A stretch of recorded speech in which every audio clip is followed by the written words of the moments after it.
नमस्कार, मी आरती आणि आपण पाहताय आवाज इंडिया मराठी। चला तर मग एक नजर टाकूयात आजच्या महत्त्वाच्या घडामोडींवर। मुंबईच्या बीएमसी निवडणुकीसाठी महायुतीत भाजप आणि शिवसेना युतीत रामदास आठवले यांच्या रिपाई पक्षाची एंट्री झाली आहे। युतीत प्रत्येकी 6 जागा रिपाईंना देण्याचा निर्णय झाला असून भाजप 131, शिवसेना 84 आणि रिपाई 12 जागांवर निवडणूक लढवणार आहे। याआधी रिपाईंना जागा न दिल्याने नाराज असलेल्या रामदास आठवले यांनी मुख्यमंत्री देवेंद्र फडणवीस आणि उपमुख्यमंत्री एकनाथ शिंदे यांची भेट घेतली। रिपाईकडून मुंबईत जवळपास 39 उमेदवारी अर्ज दाखल केले गेले असून उर्वरित जागा रिपाई अपक्ष म्हणून लढवतील। जागा वाटपाबाबत अंतिम निर्णय उद्यापर्यंत स्पष्ट होण्याची शक्यता आहे।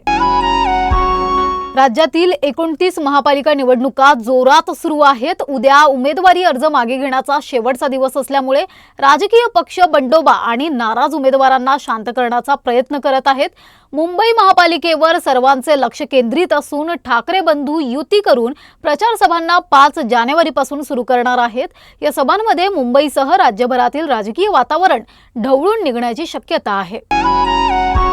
कल्याण, डोंबिवली, धुळे आणि पनवेल नंतर आता भिवंडी महानगरपालिका निवडणुकीत भाजपला पहिला अधिकृत विजय मिळाला आहे। वॉर्ड क्रमांक 17 मधून भाजपचे उमेदवार सुमित पाटील यांच्या विरोधातील सर्व उमेदवारांनी आपले अर्ज माघारी घेतल्यामुळे त्यांची बिनविरोध निवड झाली आहे।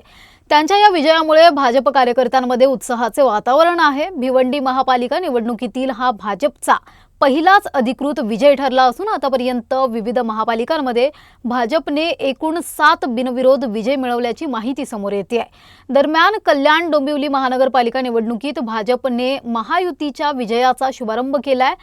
इथल्या प्रभाग क्रमांक 18 मधून रेखाताई चौधरी, प्रभाग 26 क मधून आसावरीताई केदार नवरे आणि प्रभाग 26 ब मधून रंजना मितेश पेंडकर यांची नगरसेवकपदी बिनविरोध निवड झाली आहे। या विजयानंतर भाजपचे प्रदेशाध्यक्ष रवींद्र चव्हाण यांनी विजयी उमेदवारांचे अभिनंदन केले। तसेच मुख्यमंत्री देवेंद्र फडणवीस यांच्याशी फोनवरून संवाद साधून उमेदवारांचे अभिनंदन करून दिले।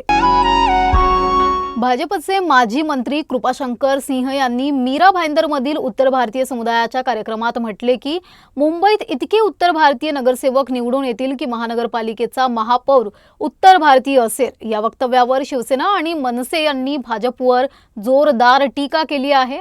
शिवसेना खासदार संजय राऊत यांनी ट्विट करत म्हटले की भाजपला मुंबईत मराठी महापौर होऊ देण्याचा अजेंडा नाही आणि कृपाशंकर सिंग यांचा उल्लेख करत ते भाजपचा बोलका पोपट असल्याचं म्हटलं आहे।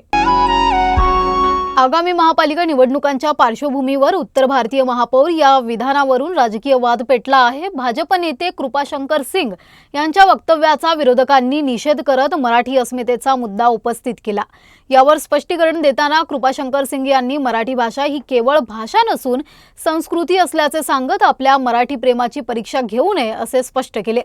मीरा भाईंदरमधील कार्यक्रमातील व्हिडिओ चुकीच्या पद्धतीने व्हायरल करून समाजात तेढ निर्माण केल्याचा आरोपही त्यांनी केला आहे।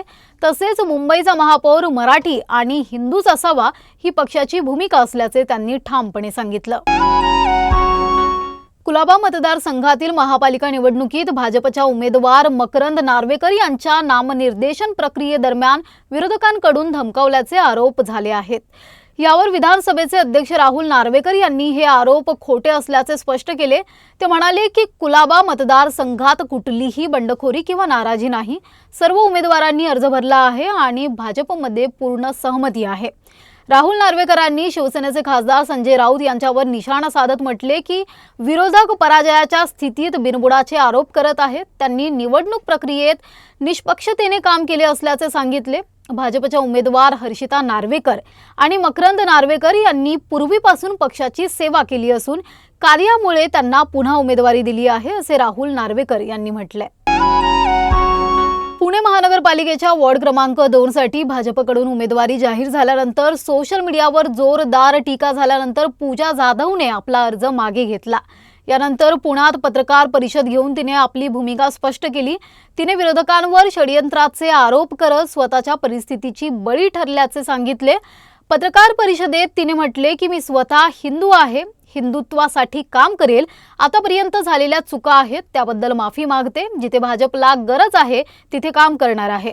वाघीण जखमी झाल्यावरही ती अजून जोरात काम करते, तसे मीही करेन असे तिने म्हटले। भीमा कोरेगाव इथे आज 208वा शौर्य दिन मोठ्या उत्साहात साजरा करण्यात आला। राज्यभरातून लाखो भीम अनुयायी विजयस्तंभाला अभिवादन करण्यासाठी इथे जमा झाले होते। उपमुख्यमंत्री आणि पुणे जिल्ह्याचे पालकमंत्री अजित पवार यांनी विजयस्तंभाला अभिवादन केले। तसेच वंचित बहुजन आघाडीचे अध्यक्ष प्रकाश आंबेडकर यांनीही उपस्थित राहून अभिवादन केले। प्रकाश आंबेडकर यांनी या लढ्याला जाती प्रथा आणि व्यवस्थेच्या विरोधातील लढा असल्याचे सांगितलं। प्रशासनाकडून तयार करण्यात आलेली तयारी पाहून प्रकाश आंबेडकर यांनी समाधान व्यक्त केलं। राज्यातील लोकप्रिय लाडकी बहीण योजनेच्या लाभार्थ्यांसाठी खुशखबर आहे। पात्र लाडक्या बहिणींच्या बँक खात्यावर आता नोव्हेंबर महिन्याचा हप्ता काल जमा झाला आहे। साधारणतः नोव्हेंबर आणि डिसेंबर महिन्याचे हप्ते मिळून 3000 रुपये येण्याची अपेक्षा होती। त्याचप्रमाणे जानेवारी महिन्याचा हप्ता एकत्र मिळाल्यास 4500 रुपये जमा होणार होते। मात्र सध्या तरी 1500 रुपये जमा झाले आहेत। यामुळे काही बहिणींना अपेक्षित रक्कम न मिळाल्याने थोडासा अपेक्षाभंग झाला आहे। तरीही नोव्हेंबरचा हप्ता मिळाल्याने काही प्रमाणात समाधान आहे। दरम्यान लाडकी बहीण योजनेत केवायसी करण्याची शेवटची तारीख 31 डिसेंबर होती। ज्या महिलांनी त्या मुदतीपूर्वी केवायसी केली नाही त्यांना लाभ आता मिळू शकत नाही। आता मुदतवाढ मिळेल की नाही हे पाहणे महत्त्वाचे ठरणार आहे। ज्येष्ठ साहित्यिक आणि मराठी साहित्य संमेलनाचे अध्यक्ष विश्वास पाटील यांच्यावर त्यांच्या संभाजी कादंबरीतील आक्षेपार्ह मजकुरामुळे संभाजी ब्रिगेडने तीव्र संतप्त प्रतिक्रिया व्यक्त केली आहे। ब्रिगेडने विश्वास पाटील यांच्याकडून तात्काळ माफी आणि कादंबरीत दुरुस्ती करण्याची मागणी केली असून नाकारल्यास साहित्य संमेलन उधळून लावण्याचा इशारा दिला आहे। साताऱ्यातील पवई नाका परिसरात ब्रिगेडकडून जोरदार आंदोलन करण्यात आलं। जिल्हाधिकाऱ्यांना निवेदने दिले गेले आणि भाजप आमदार शिवेंद्रसिंग राजे भोसले यांच्याशीही चर्चा झाली।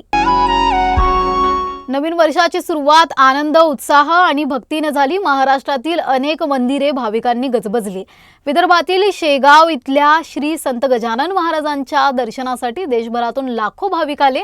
दर्शनासाठी रांगा 2 ते 2.5 किलोमीटर लांब असून 5 तासांपेक्षा जास्त वेळ लागत आहे।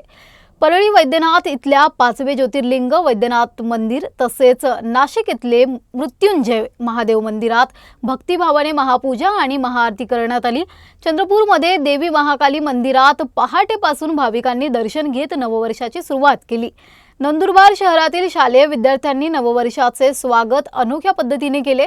जवळपास 850 विद्यार्थ्यांनी सामूहिक सूर्यनमस्कार करत नववर्षाचे स्वागत केले। नवीन वर्षात भक्ती, कृतज्ञता आणि नवीन संकल्प व्यक्त करत महाराष्ट्रातील नागरिकांनी उत्साहात नववर्षाचे स्वागत केले। बातमीपत्रात सध्या एवढंच। पुढील घडामोडींसाठी पाहत रहा आवाज इंडिया मराठी।